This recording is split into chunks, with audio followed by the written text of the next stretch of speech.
Hello friends, स्वागत है आप सभी का हमारे यूट्यूब चैनल कैन अकेडमी में। मैं आज आपके लिए लेकर आया हूँ एक नई वीडियो जो चार्ज पर बेस्ड है, यानी आवेश पर बेस्ड है। और मैं इस वीडियो में आपको आवेश के बारे में कुछ फंडामेंटल टॉपिक्स बताऊंगा। और मेरी ऐसी वीडियो को देखने के लिए आप कैन अकेडमी पर विजिट कर सकते हैं। और ज़्यादा समय ना लेते हुए वीडियो को स्टार्ट करते हैं। तो लेट्स स्टार्ट द वीडियो। तो इस वीडियो में जैसा कि आप जानते हैं कि मैं आपको चार्ज के बारे में बताऊंगा, जो आवेश होता है उसके बारे में बताऊंगा। इसको इलेक्ट्रिक चार्ज भी कहते हैं। चार्ज मतलब आवेश। और इसमें क्या है कि जैसे हमारे पास कोई डिफरेंट टाइप का जो है डाई इलेक्ट्रिक या इंसुलेटर है, कोई परावैद्युत या वैद्युतरोधी है। तो ये डाई इलेक्ट्रिक और इंसुलेटर क्या होता है?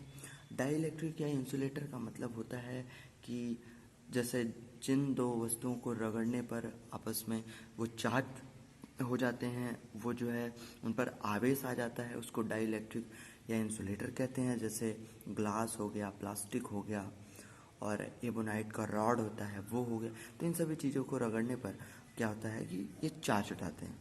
तो जब इन दोनों को रगड़ते हैं आपस में, तो ये भी चार्ज हो जाता है और ये भी चार्ज हो जाता है। तो इन दोनों के पास एक क्वालिटी आ जाती है जिसके थ्रू ये किसी लाइट ऑब्जेक्ट को, किसी हल्की चीज़ को अपनी तरफ अट्रैक्ट करते हैं।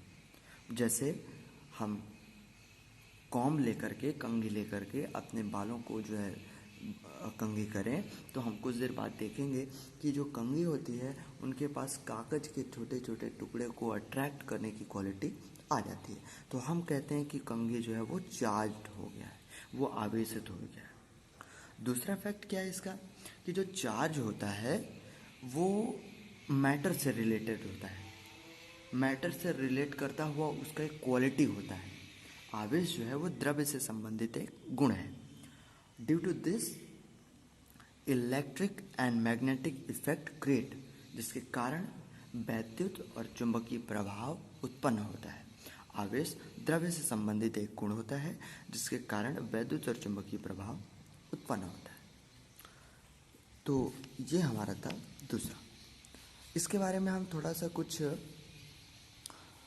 रिजल्ट्स देखेंगे जब हम इसका एक्सपेरिमेंट करेंगे। जैसे मैंने एग्जांपल बताया था कॉम्ब का और हेयर का, तो आप कई चीज़ें देखेंगे। जैसे पहला कि जब हम किसी दो ऑब्जेक्ट को लेकर के रब कराएं, जैसे इसको लेकर के रब कराएं, तो ऐसा नहीं है कि सिर्फ यही जो है चार्ज होगा, दोनों चार्ज होंगे। कोई एक चार्ज नहीं हो सकता, ये भी चार्ज होगा और ये भी चार्ज होगा, ये आप देखेंगे। दूसरा, जैसे हमारे पास कोई दो ऑब्जेक्ट है, इसको जो है एक दूसरे से रब करा दिया जाए और ये चार्ज हो जाए, तो ये जो है इस पर और ये इस पर अट्रैक्शन फोर्स, आकर्षण बल लगाएगा, अट्रैक्शन फोर्स अप्लाई करेगा, फोर्स। तीसरा, हमारे पास जो है अगर एक ही टाइप का ऑब्जेक्ट है, जैसे ये अगर ग्लास है तो ये भी ग्लास है, अगर जो है इनको चार्ज कर दिया जाए, अगर मान लेते हैं ये चार्ज हो गया, ये आवेशित हो गया, और ये भी चार्ज हो गया, ये भी आवेशित हो गया, तब हम क्या करते हैं, देखते हैं कि ये एक दूसरे को रिपेल करेंगे, प्रतिकर्षित करेंगे। जैसे कांच का दो छड़ लेकर के रेशम के कपड़े को रगड़िए, तो आप देखेंगे कि वो एक दूसरे को रिपेल करेंगे। चौथा हमारा क्या फैक्ट है? चौथा फैक्ट ये है कि हमारे पास जो है दो ऑब्जेक्ट है। एक हमारे पास ऑब्जेक्ट था जो चार्ज था, और एक ऑब्जेक्ट जो है था हमारे पास वो अनचार्ज था। तो देखेंगे कि ये जो है अट्रैक्ट करेंगे, माने अट्रैक्शन होगा इनके बीच। ये आपको पॉइंट अभी समझ में आएगा। क्या था कि जब चार्ज का कॉन्सेप्ट हुआ, इसका जो एग्जाम्पल था वो जो मैंने दिया, तो उसमें ये क्लियरिटी नहीं थी कि किस पर जो है पॉजिटिव चार्ज है, किस पर नेगेटिव चार्ज है। इसके फंडामेंटल को बताया था बेंजामिन फ्रैंकलिन नाम के साइंटिस्ट ने। उन्होंने ये बताया था कि जब सूखे बालों को कंघी करते हैं तो जो हमारा कंघी होता है वो नेगेटिव चार्ज रखता है और जो हमारा बाल होता है वो पॉजिटिव चार्ज रखता है। तो ये उनके कॉन्सेप्ट से क्लियर हुआ। अब जो है ये अट्रैक्ट है, ये चार्ज है, मतलब इस पर जो है पॉजिटिव या नेगेटिव होगा। ये अनचार्ज है, इस पर कुछ नहीं होगा, तो ये अट्रैक्शन है। ये सेम चार्ज के हैं, मतलब ये प्लस प्लस है और ये माइनस माइनस है। तो आप जानते हैं कि सेम वाले जो है एक दूसरे को रिपेल करते हैं, उसी तरीके से ये भी है। तो इसीलिए जो है सबसे स्मॉलेस्ट यूनिट जो होता है चार्ज का, इलेक्ट्रिक चार्ज का, वो होता है फ्रैंकलिन। और जो सबसे बिगेस्ट यूनिट होता है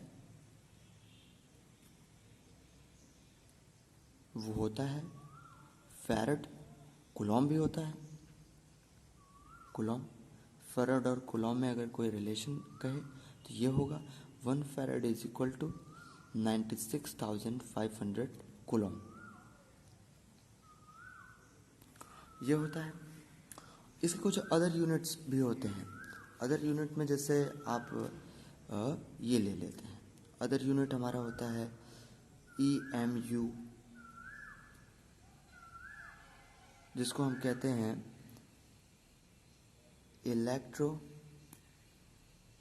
मल्टीपल यूनिट।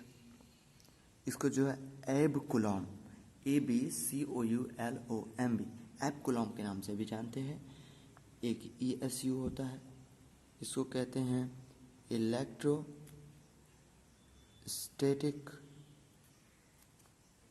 यूनिट। इसको जो है स्टैट कूलॉम के नाम से भी जानते हैं। अगर आपसे कोई पूछे कि 1 कूलॉम इज इक्वल टू कितना है ESU, तो 1 coulomb is equal to 3 × 10⁹ ESU। 1 coulomb is equal to how many EMU, तो 1/10th EMU।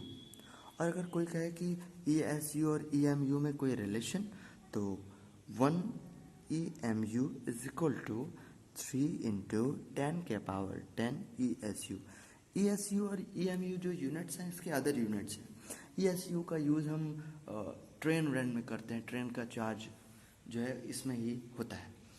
तो ये था हमारा कुछ चार्ज के बारे में फंडामेंटल टॉपिक्स। फ्रेंड्स, आशा करता हूँ कि ये वीडियो आपको अच्छी लगी होगी, आपको ये पसंद आया होगा। मेरी ऐसी वीडियो को देखने के लिए आप KN Academy पर विजिट कर सकते हैं। और तब तक के लिए धन्यवाद।